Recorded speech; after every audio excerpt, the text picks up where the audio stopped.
Buenos dias. Hola. Bonjour. Hello and welcome to today's live stream. We are so excited to have you as we talk about this week's photo news, some reviews, some how-tos, all the photo goodness. If you could do us a huge favor as we watch this roller coaster ride, just leave a message in the comments where you're joining us from.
With 2.5 minutes left to go, I'm only seeing one comment in here, guys. Come on, I want to see where you are joining us from. Let us know.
Hello and welcome to another episode of, or another edition, another Friday focus in which we talk about the photo news, the reviews, kind of what's going on in the world of photo. And by we, I mean my trusty sidekick and co-host, Mr. Mike Roble. How are we doing today, sir? I'm doing good. TJ, how are you? I am doing well. Thank you so much. It's been a fast week. I feel like we just sat down to do this show. But have you been what have you been working on this week? Well, I got to head down to the Asian Lantern Festival at the Cleveland Metro Park Zoo and take some really nice lit up nighttime pictures a few days ago. Nice. Of course, I'm Taking getting the old now, so I'm XT4 still out there, or recovering. But I'm sorry, say again? did you take the trusty XT4 out there with you? Yep, my XT4, my 10 to 24 zoom, and tripod, and got some great shots. Nice. Now, when I went before, this was pre-COVID, so it would have been last year. Um, it seemed like, and this was at the zoo, right? Correct. Yeah, and there was always like a lot of people like walking in front of stuff, and it was hard to do. Like, what's the setup this year? Uh, there are a lot of people at first, but Okay. luckily for taking pictures, you want it darker because all of the lanterns light up. So I Right. wanted to wait until after sunset, and after sunset, the crowd started to thin out. So by the Nice. time it was over at 10:30, we almost had the place to ourselves. I had to work around a few people walking through, but not too much. Very good, very good. Well, I want to go ahead and get into it. I just want to let everybody know we do have another opportunity to learn more about starting the business of photography. And in this podcast, which is the Talking Pixels podcast, myself and Justin Gamble talk all about the business of photography. And we just posted a new episode last Friday. Another one will go up next Friday. But we bring on guests. We talk about their businesses, where they found success, where they learned from failures. Again, it's not like we're selling you any shiny objects. We don't even really talk about gear on there. So definitely take a look at that. That's the Talking Pixels podcast. And if you do a search in any of your podcatchers, you'll be able to find that. So moving right along from there, wanted to talk a little bit about some housekeeping notes, if you will, and what to expect in the store. So first and foremost, we are still open at our store here in Avon from 10 to 7 Monday through Friday and 10 to 5 on Saturday. But we are still offering that curbside pickup as well as free shipping. So if you don't feel comfortable coming in the store, we totally understand. We totally get it. And we want you to be comfortable. So if you are coming into the store, I wanted to let you know that we are doing our best in order to make sure everything stays clean. Staff is wiping everything down, cleaning up cameras. All the employees, we're feeling healthy. We're doing well. We have hand sanitizer out for you. Yeah, we're just trying to, we're following the guidelines. We're trying to make the best of this situation, and we want you to feel comfortable. And like I said, and masks are required in the store. But if you don't feel comfortable, then just give us a call and just let us know what you need from us. If you need, you want to do the curbside pickup, just pop your trunk. We'll toss the stuff in there. That is no big deal at all. Just let us know, how we can help. So what are our goals for today? So our goals are to update you on the photography related news that you might have missed. That's not something, like we say every week, it's not something that's usually covered on CNN, MSNBC, Fox News, or your local news station is photo news, unless it's like big photo news. And that's usually like the iPhone camera, how many megapixels. That's really the only photo news that I see in the news anymore. But our goal is to be a place that you can go to get a summation and spend a half hour with us, and half hour 45 minutes with us, and just learn about the photo news and kind of what's going on. And we don't just cover the news. We also cover different things to inspire you and to kind of get you outside and photographing. Also, it's my goal to pull you away from the FUD, the fear, uncertainty, and doubt that's going on around us. And photography has this amazing gift in which it'll pull you away from that. So that's also kind of one of our goals. And finally, get you motivated to try something new, something outside of your comfort zone. So if you've never done, underwater photography, you've never done bird photography, our goal is to get you started with that. So let's go ahead and jump into the old news block. So, what do we have here? So it looks like July 28th is when we are going to see an announcement. And you brought up a good point. This is really the first time that we've seen, a name put to this camera, and that is the A7S Mark III. So Yeah. let's talk a little bit about. So the A7S came out with the original A7 line of cameras, and it was a 12 megapixel camera. And it kind of, if I look back, I feel like it set the pace for that idea of lower megapixel for better low light performance. At that time, that was the megapixel war. It was trying to get as many megapixels onto that chip as possible. And Sony was like, whoa, like we want really, really good light gathering capability. We want really good, low light performance. And that's what they were able to do with the A7S. And they made a pretty kick-ass cinema camera. They did. And at the time, they said the S stood for sensitive. Their goal was a camera that could practically see in the dark and a camera that was a very good video camera. And they succeeded. Even the A7S2, even though it is very long in the tooth nowadays, has a lot of people that are still using it. So I am sure they are excited to get this new camera. Right. And we still, we have it here on display, the A7S2 still, because it is a current model. Like all Sonys, like they don't retire any of their models, but that one in particular still gets rented out. We still get people asking for them. So it just shows, that's kind of one of those, in our world, it's kind of that long-term support build, of the software. Right. This is kind of their long-term support camera in that, it's not something where it's coming out, every 6 months or every year with something new. This is something that I feel like is a little bit more planned, a little bit more, because it is a niche product, that they're planning kind of what those features are. And later on in the episode, we're going to talk about some of the rumors and, kind of what we hope or think are going to be in this camera. But, it is awesome. And it went across the board. They made sure that like they sent us the same screenshot for us to share on social media. So they are doing a good job of, kind of bringing awareness to it. And, I do hope, I hope they do something new. I hope they do something fresh. I hope that they don't get passed up by Canon, because I want to see that, competition in the marketplace. Yeah. And I'm also a little interested that they picked the S3 name, since the 3 generation basically seems to be in their rearview mirror, and they've moved the R onto the 4, and I have to guess that the A7 IV is coming. So I don't know what it means exactly, but I find it interesting that the S is still the 3 when all their other 3s came out years ago. Right. It'll be interesting to see what all they have planned for us on the 28th. And, as it'll be part of our, Friday focus for that week, and kind of going all over all the specs and everything with you guys once they're released. So this is an interesting one. Canon orders for EOS R5 and R6 exceed expectations. That sounds awesome. But then that second part is where that shoe drops, and expect delays. And I can say from, this side of the marketplace, that is, I can verify that's going to be, if any of the other shipments have been, like the R5 and the R6, definitely expect delays. I mean, we have so many pre-orders for these cameras that, I know a lot of people are just waiting, until they come out, or until they can, get hands-on with them, which is totally understandable. But that you're not going to have, it's going to be limited quantities. I mean, unless they did everything, either pre-COVID and they have them all worked out, or they started, right here as things started opening back up, but they would have had to do round the clock to keep up with demand. So this is a camera that's going to be hard to get. I mean, there's no doubt in my mind that, this is not something you're gonna be able to walk into a camera store and walk out the same day with, at least for a couple months. And this shortage is, across the industry. I mean, we're seeing delays in shipment for a lot of product. So, if you're even thinking about the R5 or R6, give us a call so we can at least get you on that list.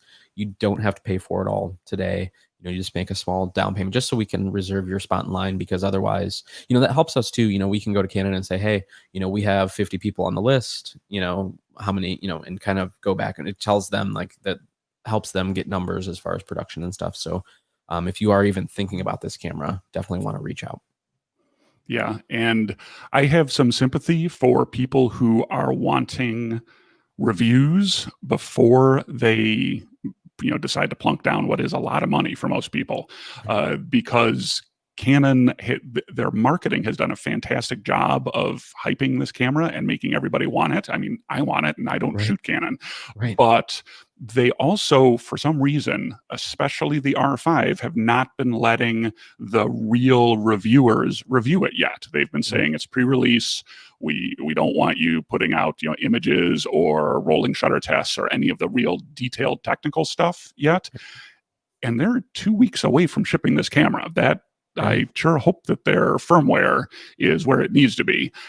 And I don't know, from my years in the computer industry and my day job, I have a feeling there's going to be firmware updates coming out for this camera after Right it's been away. released, just to clean up some of the things that it feels like maybe they're finding here at the last minute. That said, 100%. this is a fantastic looking camera, and I can see why everybody is so hyped up for it. And as a person who, for the Fuji, I was like literally the first person in line for the XT4, I think, at Pixel Connection. Yes, you are.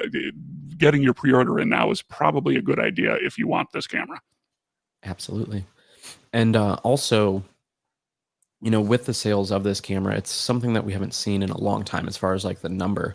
One would say that this is a very hot camera. See that little segue? See what I did there? Okay, that's it. I'm leaving.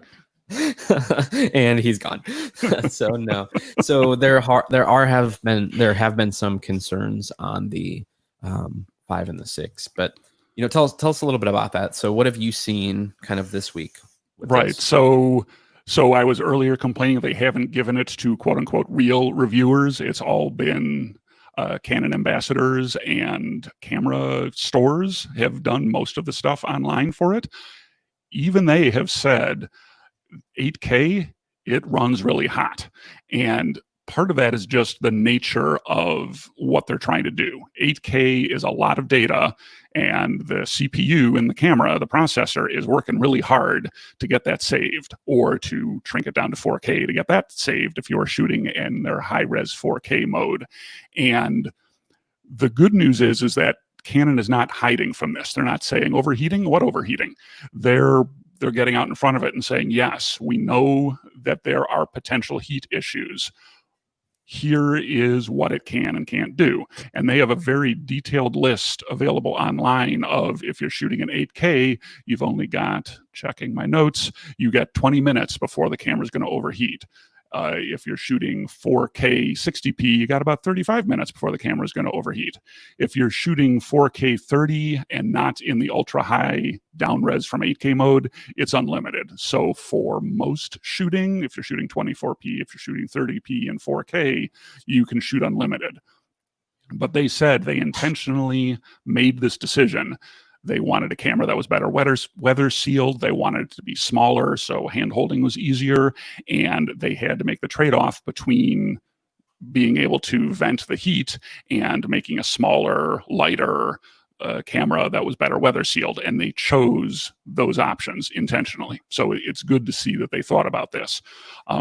And the last interesting piece was, in this document they've released, they have a bunch of suggestions like keep it out of the sun, try to keep the room you're in cool. The one I liked is have a fan blowing on the camera. Yeah. So I'm picturing a box fan with the Canon logo in the middle and one of the red rings around the ring on the fan, and as an accessory that you can sell to go with your R5. Right. And also too, I mean, just talking about like what this camera is doing. I mean, this is, first of all, it's a professional tool. And second of all, it's doing 8K. And I just attribute it to like a race car. Like, yes, you can have, a high-end, race car that can go down the track, but a drag car doesn't go for 5 miles at that speed.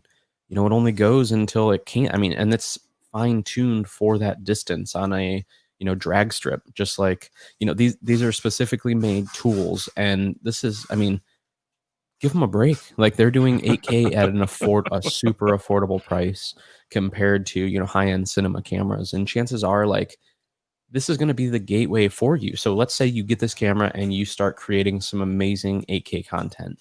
Well, this could be this is giving you the opportunity as a creator to start at a very inexpensive level and then work your way up to that production, where you'll have a production 8K camera that has a quiet fan on it, that dissipates heat really well, that can do unlimited and all those things.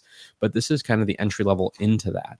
This also is not just a video only camera. You know what I mean? So there are other things that, you have to take into consideration. Whereas something like the S1H, does it take photos? Sure. I'm not saying it doesn't, but it is specifically made for, video production. It has the fan on there. It has features built in that are very much for video only. And whereas this camera does stills really well, does video exceptionally well. So, they were trying to find a balance in this camera, and I think they've done a really good job. And honestly, they have a cinema line for a reason. You know what I mean? Yes. So people that are, talking about this, and, it's right now, I think it's just clickbait season as far as this camera release. I mean, we go through that, right? I mean, we get the rumors are the clickbait, and then we get into the, specs, and people will just release the specs, and then they find something and they all kind of latch onto it, and that becomes that kind of clickbait. And honestly, I was in one of the groups that I'm in.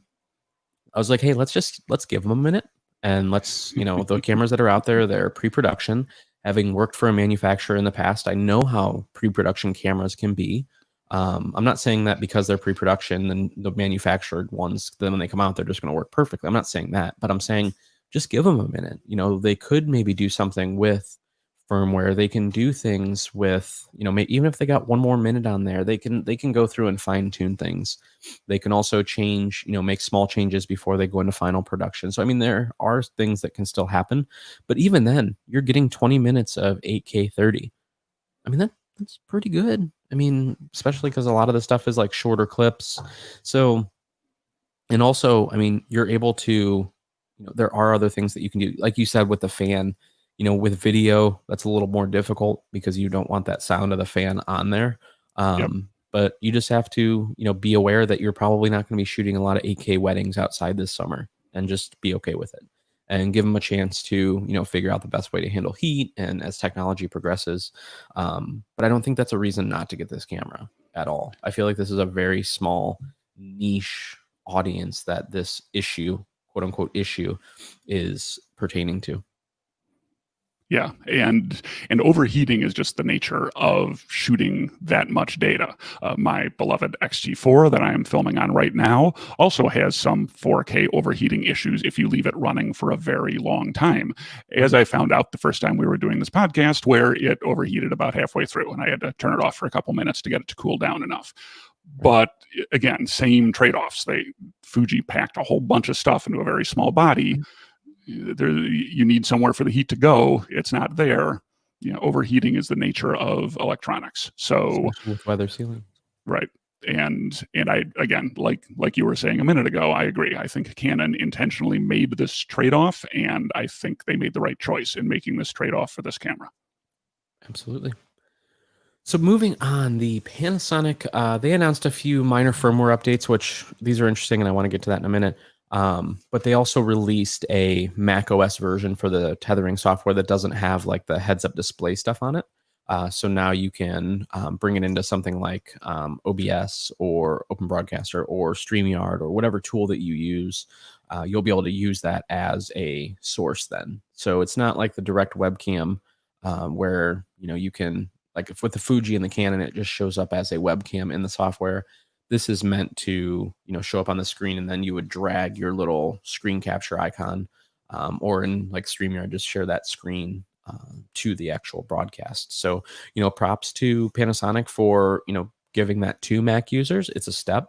I do hope that they get a more native approach to, having it show up as a webcam. That just makes life so much easier for these type of things. I mean, for if you're in iMovie, it'll work. If you're in StreamYard, it'll work. If you're in Photo Booth, it'll work, because it just shows up as a webcam. Whereas the other way, I would have no way to do those things. I mean, there's no way that I can use this Fuji X-T4 in those in those software things, because they don't have the little ability to share the screen. So hopefully, I mean, props, it's in the right direction, but I'd love to see them pick up and go from there. Yeah. And as a Mac user, I am thrilled that they are releasing software for the Mac so that I would have access to it if I needed it.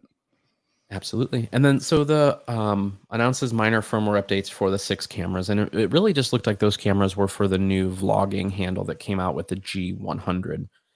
So it's awesome to see that. I mean, that they're adding that functionality into cameras that have already been on the market. But it's awesome that they can do something with that USB port, because there's a lot of cameras that have that USB port, but they don't have like audio in. So if they could keep developing on that port, it would be awesome to see, like the G85, for example, the GX85, the GX9, the LX100 that have a USB port, if they could also do audio out of that. Like that was my dream when I was there, and the fact that they're still doing stuff with the USB ports, I'm hoping that they can, push out an announcement and we'll get audio for that port too. But again, props to Panasonic for putting those things out. Got anything to say on that, Mike? No, I agree. Good for them. And the typical firmware and other bug fixes. Yes. The notes that you developers like to throw out there. That's right. And some stuff. We swept the house a little bit, got rid of some bugs. This one was interesting. Tell us about this. So good old Pentax. They're I don't know, I guess they're jealous about Canon and the R5 and the R6 and all the news. And so they came out with, I don't know if defensive is the right term, but they are saying that we believe in the future of SLR photography. You guys go play with your mirrorless stuff. That's fine. We're going to use real photography. You guys, and I believe the exact quote is photography that has heart. So all of you people using mirrorless cameras, you're just automatons doing your job mechanically. Us real people want to actually look at light through a viewfinder. Which is interesting because, unless this has changed, and again, I will be the first to tell you I know very little about Pentax, but aren't they owned by Ricoh? Yes, they are. Okay, so doesn't Ricoh have mirrorless cameras? I don't know. That's a good question. Well, they have the GR series, and then they have their 360 cameras, and then they just came out with an action camera that's also mirrorless. Yeah, so it's like, and that's what's confusing about this. Like, are we going to is it Ricoh, and then these are their different lines, and then this is like the brand story behind the Pentax line? Yeah, I'm sure that's exactly it. This is Pentax's brand story. We are SLRs. If you are a person who's saying, I don't want to shoot mirrorless, I like looking through a viewfinder, Pentax is saying, we're still here. Don't forget about us. I wish they would speed up their production of stuff for their SLR line. It feels like they make an announcement about once a year, and maybe it's just because I'm a gadget hound and I love reading about this stuff that I wish they would do it more often. But yeah, I think they are trying to say, wait, don't forget about us. We're still over here. Right. And I get it. I mean, I totally, like, I shot, I have a 5D4 for that reason. I like the 1DX here. Like, I do enjoy that mirrored camera shooting. I mean, to me, it's a challenging experience. It allows me to focus on the photo more. I mean, there's a lot of reasons why, and that's why I've been kind of eyeing up the X Pro series, is because then I can have the, I can have the optical, but I can have the digital. But anyway, I digress. There are an amount of people that still want this camera, that want this line to continue on, and like, props to them for being that. I think about like that 1984 Mac commercial, with the hammer through the screen. I mean, they're like, just because you're all going that way doesn't mean that we have to. We're not just going to fall in line and compete for those same customers. We're now going to carve our own niche in order to cater to our customers, because, and we've talked about this anytime we've talked about Pentax, is they make good cameras. And nobody's going to argue that. And if you want a rugged outdoor camera that, you can grab the screen and shake it, and I'm not saying you should do that, but you could, and not have it break off. You want the Star Tracer stuff. Like, there is a very good niche of people, the Pentaxians, as they're called, that this camera serves really well. And props to them for keeping it around. And, even like this is, this allows them to stay in the news and, take that position over, even maybe it's Olympus, you know what I mean, that they can move up now in the ranking of the camera brands, and say, hey, we're still here and we're in the news, and look at us. And if you don't want a mirrorless camera, because we do have a lot of people that come in the store even that say, I don't want mirrorless. Like, I just don't like it. I don't like the refresh rate. I don't want to have a bachelor's degree in computer science. Like, there is a demographic of people that I think are going to be continually be served by Pentax. So yeah, I think it's a good marketing move. 100%. So let's get into the education. Before you move on, can you check the comments from Mavs Fan? Because he mentioned a couple interesting things, and I wanted to speak to. Yes. So we're going to go ahead and start at the top here. Hello, Les. I'm sorry I didn't catch these in the beginning. Hello, Les Greenberg. Another week goes by, and so are the days of our lives. What's up, everyone? From our friend Tech Gear Talk. Hope you're doing well. A9, yeah, I was going to circle back to this during the next one, but that's fine. A9 Okay. III probably won't be out for a couple years. I would agree. So A9 Mark 1 versus Mark 2, not a big up change, not a big reason, kind of fine tuning some things, hoping the A9 Mark 3 is going to be that game changer, that the R5 of the Canon or the Sony world.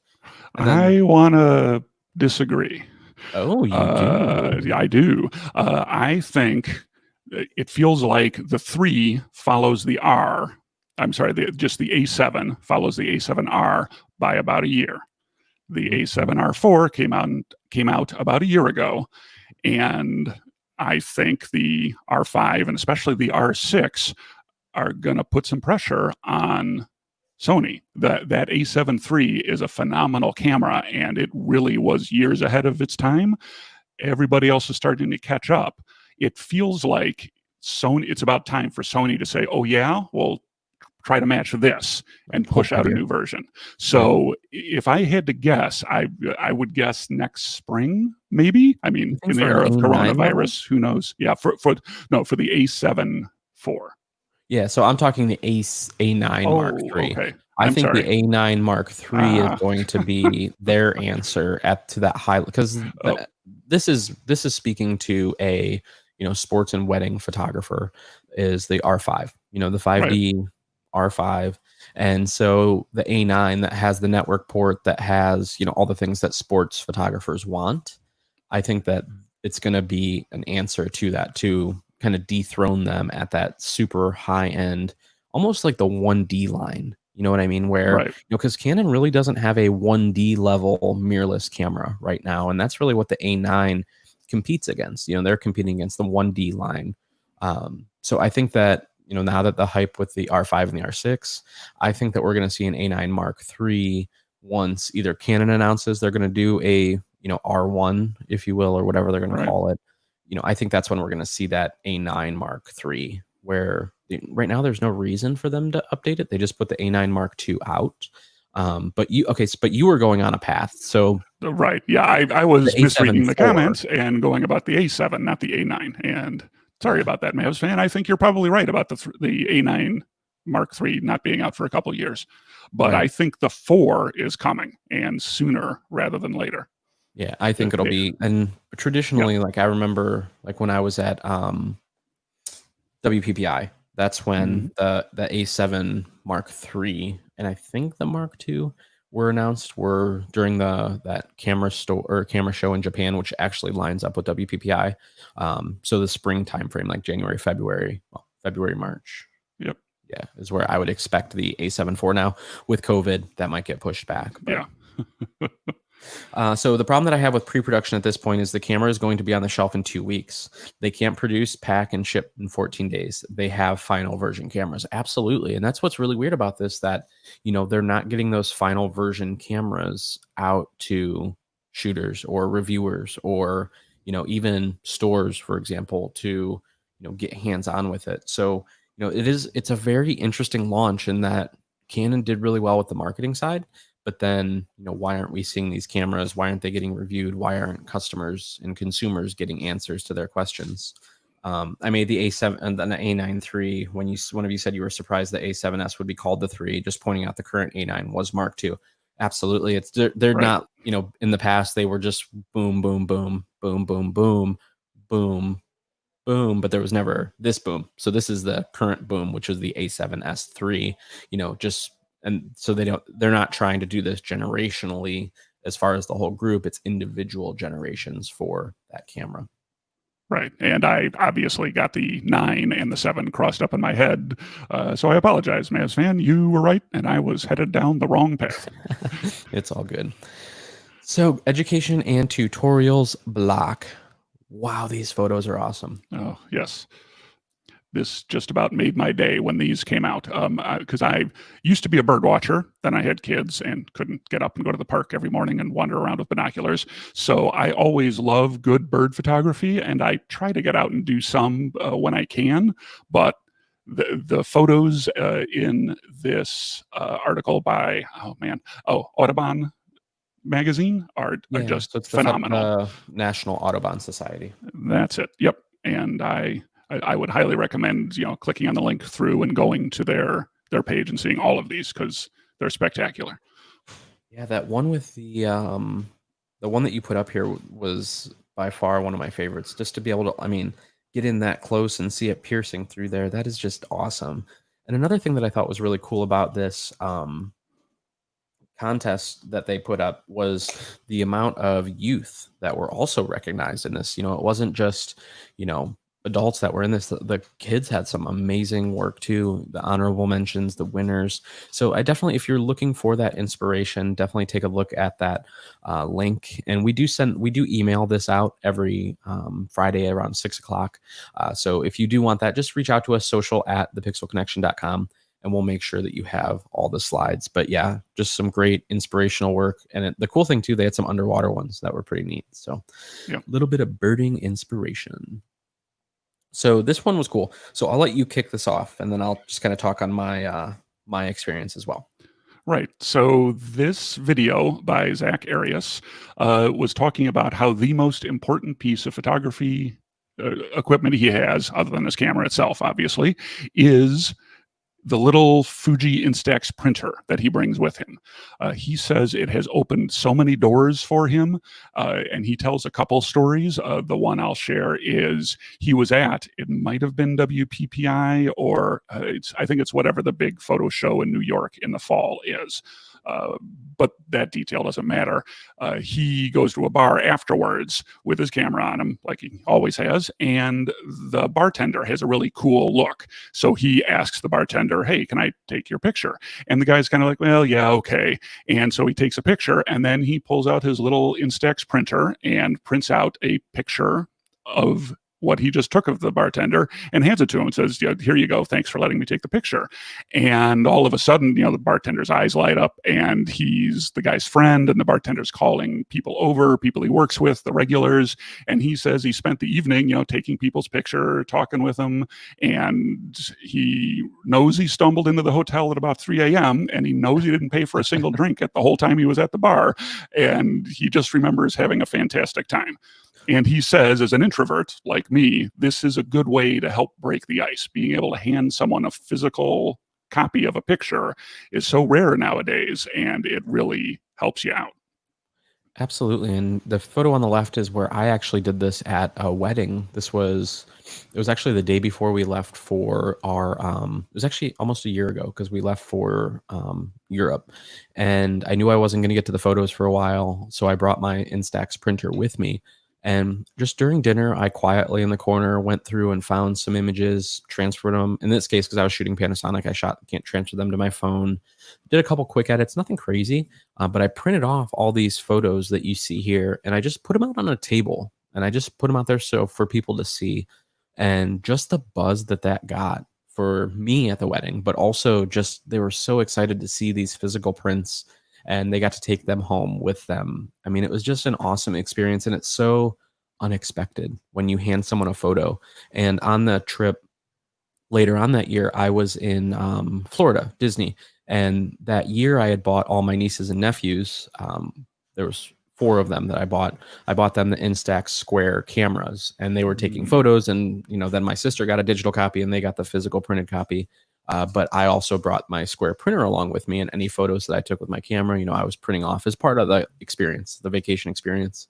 But there was a couple that was that they were like trying to take a photo with a cell phone, and it was one of the traditional like super backlit photo. They were dark, so I went over there and I helped them, and I took their camera and I, used my phone for light and took an awesome photo.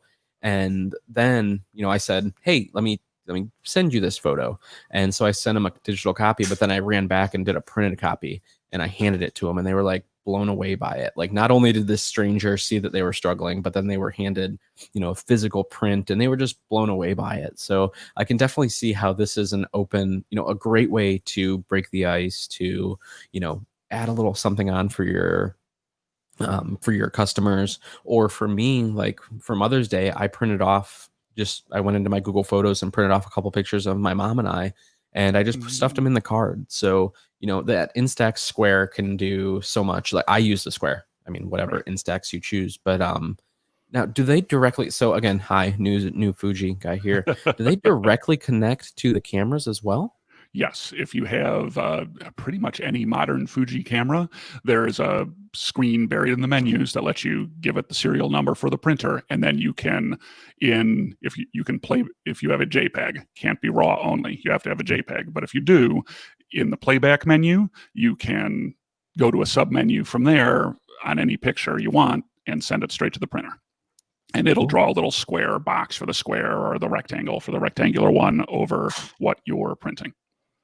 And Very works cool. great. I'll play That's with that this actually weekend. the picture I'm waving around. That's how I did it. I just sent it straight from camera. Very cool. So yeah, great little article on something to maybe try, something fresh to try to get you some inspiration. And if you need more help or you want more help, I did want to let you guys know that we put out, I want to say like 15 classes that are available here in person. We are limiting the number of people. It is limited to 4 per class. But if you go to thepixelconnection.com/classes, you'll see a full list of offerings from video 101 to lighting 101 to even some small business, marketing, podcasting, live streaming. There's a lot of things up there. So feel free to go over there, sign up, and we would love to have you. The classes are filling up. There are a couple that are sold out, but definitely urge you if you are in the Cleveland area to take a look at those.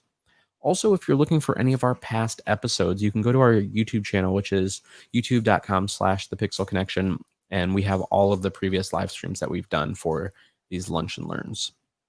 So let's head over to the old rumor roundup. So now that we're over our Canon fix, the next thing that we're affixed on is the Sony A7S III that we talked about at the top of the show. So what are we expecting from the A7S III? So it seems like a spec sheet got released early, or someone got their hands on the spec sheet. And one of the things that I was originally a little surprised by is the new camera will be 12 megapixels still. But I think this will, and also they have announced that it will have passive cooling, which I think means vents, but no fan. And I think, again, this is Sony, trying not to say Canon this time around, Sony making an intentional design decision that this is a video-centric camera. For 4K without overheating, we want that 12 megapixel sensor because it's exactly right. We don't have to do extra processing on the image. We can just take it straight off the sensor.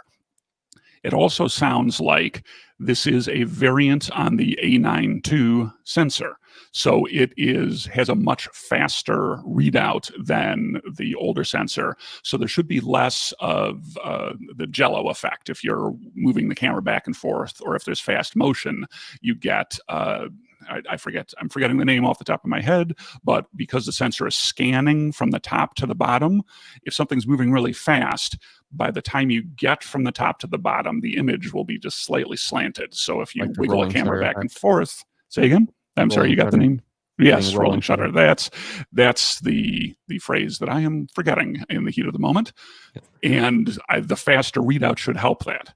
Now, I don't know if conspiracy theory, it doesn't sound like this is true, but I was really hoping this was where the global shutter that they announced that they had working last year, where they can read out the entire sensor instantaneously. There's no scanning. It's just they get the whole thing as a single image, that this was going to be the camera where they released it. And I wonder if maybe that's why this camera took so long to come out, is they were hoping that they would have that done. And they finally said, yeah, it's not ready yet. We got to go with what we got. But I'm wondering if that's going to be something that isn't actually announced until the official announcement. Probably not, but I'm holding out hope that this is the first global shutter camera that we're going to see. Absolutely. And especially at this price point, I mean, if I'm correct, there are a couple of global shutter cameras that are on the market, but not at this level at that price point. Do they have to do 6K? Do they have to do 8K? Or do you think they can stay with 4K? The rumor is that they intentionally chose not to do 6 or 8K with this camera, that they stuck with 4K.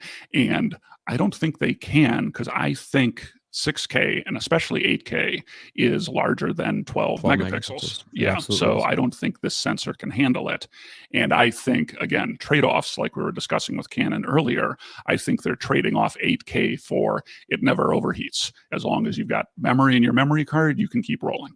And again, different design decisions, but on a camera that is specifically video oriented like this one, I think it's the right decision. Absolutely. Couldn't agree with you more. Moving on from there, the Nikon Z5, the Nikkor Z24-50, and the Z 1.4 and 2 times teleconverters coming as early as next week. So let's break this down. The 1.4 and the 2 times teleconverters, great, but long lenses wise, I don't really think there's a lot in that Z line. So don't really know what they're going to use those for. Maybe there's a part of this announcement too.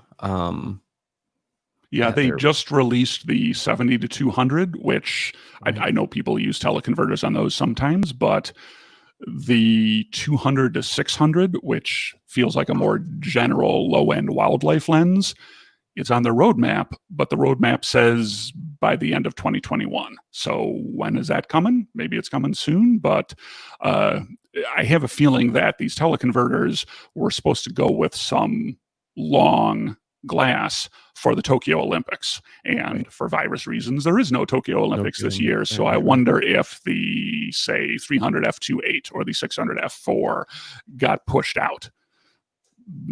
Again, conspiracy theory corner over here, but it seems odd that they're releasing teleconverters without the long glass to put them on. And then the Z, okay, so that focal length is interesting too, because we just saw Panasonic come out with something similar with their 20, they did a 20 to 60. So yeah, a 24 to 50 lens, kind of interesting. I mean, 18 to 55 is your traditional on your crop line of cameras. 24 to 70 is the kind of standard for, or 24 to 105 for, full frame. So why are they doing 24 to 50? So I feel like this and the Z5 are meant to be sold as a package, as the Canon RP killer, or at least competitor, where Canon has that RP body, which will get you into a full frame for under $1,000. It's $999. They just squeaked it under. And I have a feeling that this is an intentionally less expensive kit lens to go with that camera. So, I mean, I don't think they're going to be able to get both the camera and the lens for under $1,000, but I think they're trying to get a bundle to as close to that price as they possibly can. And so they needed a cheap lens to do it. That said, 24 to 50 is not very, not a wide range. I would have liked it to go to at least 70, but I am probably not the target market for this camera. It's someone who walks into the Pixel Connection and says, I want full frame as cheap as I can possibly get it because somebody told me I need full frame, but I don't want to spend a lot of money. So I'm sure that this is, trying to have a budget lens to go with this camera. 100%. And it'll be interesting to see too, do your 3400s, your 5400s, your 7400s, your, that level of camera, do they go away? And does Nikon just focus on mirrorless? Do they continue on with mirrored? Same thing for Canon. I mean, we're getting a lot of mirrorless releases, although we did just get the 1DX not too long ago. And then we did get a T8i just before that. So, I mean, they're still doing some mirrorless stuff, but or mirrored stuff, do those lines go away? Yeah. Now that these prices are coming down. Yeah, I think the Z5, the RP are both Nikon and Canon saying eventually our DSLRs are going away. We are, going forward. I mean, I'm sure there are thousands, millions, hundreds of millions of lenses for the Nikon F and the Canon EF mounts. So I'm sure they will continue to maintain those cameras. Sure. But both Canon and with this release, Nikon seem to be saying, but that's not the future anymore. This is where we want you to go. 35 millimeter for life. So what is not full frame is Fuji. So no, and that's not a bad thing. So I love the Fuji line because they are actually doing bigger than full frame with medium format. And then also some amazing crop sensor cameras that are just We love them here. That's what I'm using right now. That's what you're using. Yep. But we Ditto. are doing free Fuji rentals for the month of July. So I'm taking a 10 to 24 home this weekend to play around with that a little bit. Awesome. On the XT, what am I taking home? XT3 is what I'm taking home with me this weekend. So just let us know, rentals.thepixelconnection.com. That's awesome. And thank you, Fuji, for offering that for our customers. We are one of very few dealers that are doing that here in the US. And it's a great way to try before you buy. I mean, what car dealership is going to let you use it for a whole week or a whole weekend? That's, to make sure you like it first, or if there's a lens you want to try, definitely let us know. I mean, we are doing that. And then also they're doing Fuji Tech Time. So if you book time with a Fuji Tech rep and get your questions answered, you'll actually get a discount code that you can use here, which is awesome. And then next Wednesday, for our weekly live stream, we're going to have Dan Bailey on. And Dan Bailey is one of the Fuji X ambassadors that lives up in Alaska. So you don't want to miss that. If you are a Fuji shooter, you're thinking about it, or you just want to learn a little bit more about photography, then definitely join us next Wednesday as we have Dan Bailey on from Fuji X Ambassador fame. And I want to throw out that I did take advantage. I may have said this already on the podcast, but I did take advantage of the Fuji Tech Time. And one of the questions was about the XT4 and overheating. And they gave me some suggestions on what I needed to do to video live stream without overheating. And it's been rock solid ever since I made the changes they suggested. Awesome. So we tip our hats to the Fuji tech reps that are out there. Great group of guys and gals. That was a lot of G's. So one thing that you don't have to spend a lot of G's on is Pixel Photo Fest. It's actually super affordable, but there are some change in plans. So we are still doing, we're doing some photo walks. So it is still the 14th through the 16th. We are doing evening photo walks. We did find out late on Tuesday, I want to say it was late on Tuesday, that the venue that we were going to have the vaults, the shootout, actually was not going to allow us to do our event there any longer with the changes to the different levels, and we weren't able to do it there. So we are currently working on a backup plan for that. We have Isaac Coffee coming in to do a photo walk for seniors. So we're still doing a shooting event. We're still going to do a networking event. Again, we are fighting for this, guys. We are fighting to have the best conference, whether it's virtual, whether it's hybrid, whatever it is, and it's still going on. So we are still doing the Pixel Photo Fest. There just was a small change in plans. So I wanted to let you know, if you do want the slides from today, you can reach out at sales or social at thepixelconnection.com, and we'll be able to send you those links over. But if you need absolutely anything, please let us know. If you are on Instagram, give us a follow, but then use the hashtag the Pixel Connection, and for a chance to be kind of showcased. We love showing our customers work, so please use that hashtag and we will get you featured up there. If you have any questions, please let us know. We are here to help, your friendly neighborhood camera store. So if you need absolutely anything, please let us know. Mr. Mike, where can people find you online? I am at dadcooksdinner.com for my food blog, and Dad Cooks Dinner on all the socials. Excellent. And if you need anything from me, just do a Google search for TJ Houston. Super easy to find. Or if you are on Instagram, you can do _ TJ Houston. So thank you guys so much for watching, and I hope you have an awesome week. We'll see you. Bye, everybody.